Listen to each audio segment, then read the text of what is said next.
Hello, welcome to this short presentation about procurement and how charities can go about buying stuff. My name's Stuart Davis, I'm from Stuart Davis Consulting. We'll go through things in a very high level, we'll cover most charities, but if you do have any questions, there's contact details at the end.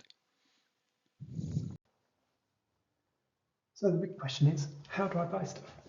How do I actually go around procuring stuff?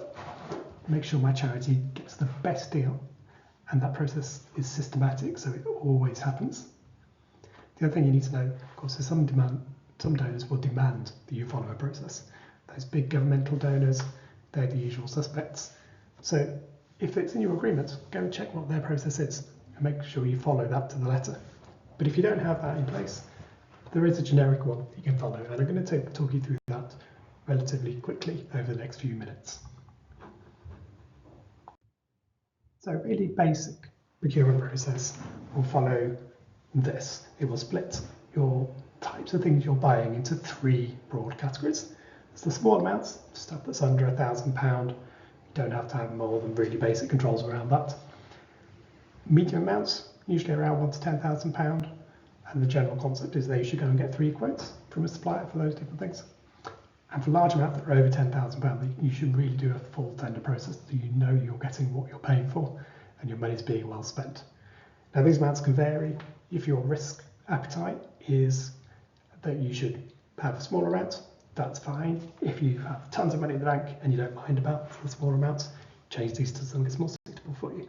But generally these 3 stages are the ones you need to be thinking about. So let's look at those smaller amounts. These are the ones that are less than £1,000 in my scheme. If you can get a quote, great, brilliant. That's documentation that you know what it is you're going to be spending. But whatever you spend, make sure you always get a receipt or an invoice. If you're one of those ones with VAT or partial VAT in your charity, then you need to make sure that you've got the good documentation for it. But even if you don't, your donors want that receipt. And sometimes your auditors will as well. So make sure you've got it all there in paperwork. And then make sure that those costs are properly authorised. If you have a sign-off process in some way, make sure the right person is signing it off. But beyond that, that's really the level of control you need around those small amounts. Now for those medium amounts, these are the ones that are between 1,000 to 10,000 in my scheme. You need to put a little bit more effort in. There's a bigger amount of money, you need more control around it. So the first thing is to write a basic list of requirements. You don't have to go to town on this, but you need to know what it is you're actually trying to buy. So 4 or 5 bullet points should do. Just jot it down, get your head in focus to know what it is you're actually trying to get. Once you've got those, the best practice is to try and find at least 3 quotes. You can have more if you want, but at least 3 from different companies. Try and find 3 similar products or services online, or ask your friends for suppliers that they use. Try and find out as much as you can about those, but try and get at least 3 quotes out. If you can't quite get 3, that's fine. Sometimes not everybody can supply the thing you want, but at least document that you've tried to. Show that you've attempted to get 3 quotes. And then at the end, make a little short note to say, okay, I've had a look at the different quotes and I'm making this choice for this reason. It's really important to have that piece of documentation. I'd say for those donors that really ask for it, that piece of paper saying why you've chosen is really, really important. So keep it on file.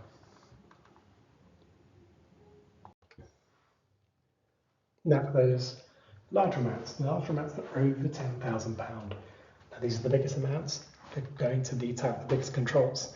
So this bit is a little bit bureaucratic, you could say, but if you do this systematically time and time again, it will save you so much more money than you're actually investing in the process. That's the whole point of it. And of course the donors, those really difficult donors, they're going to be asking you to do this anyway, so you might as well do it. 6-step process. Number 1, write a detailed list of requirements. This will become your tender document. This is what you're going to be asking the suppliers to bid on to you.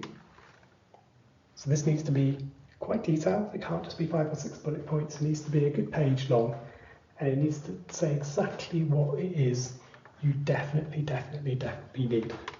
You can put lots of desirable stuff in there as well, those nice to haves. But the really key thing is this.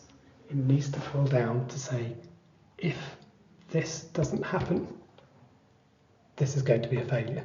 So have those absolute definite things in there. Once you've got your tender document together, number 2, go and advertise this with suppliers. Now, there's a few ways of doing that. You can put it online, you can put it on your website. There are some online portals like charity tenders where you can do that. If you know already within your network there's 3 or 4 suppliers that provide the kind of thing that you need, send it to them directly as well. Then wait for their responses to come back. Number 3, once all those responses are back, you need to review them, and you need to do that systematically against what you said you needed. What was essential? If anybody can't do the essential, they're out. Even if they can do all the desirable stuff, if they can't do the essential, get rid of them. Boil it down then to who's providing you the best thing, who do you trust to be able to do that because they have a track record of doing so, and then what is the price.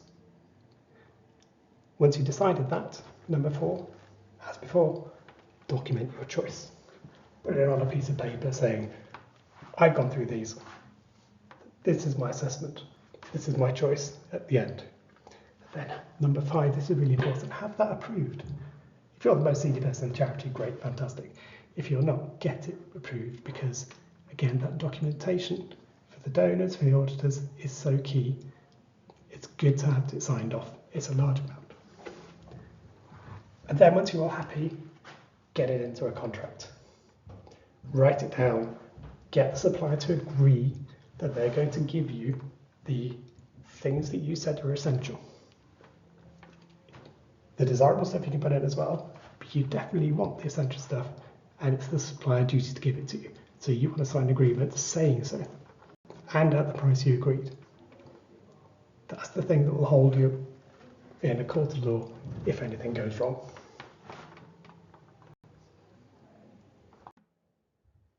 And that's it. As I promised, a very quick whistle-stop tour on how to do procurement if you're a charity. If you do want any more help, just drop us an email at info@stuartdavisconsulting.co.uk. We're more than happy to go through things. And there's lots of stuff on the SIDCN network as well. So have a look, see what information you can find. Thank you.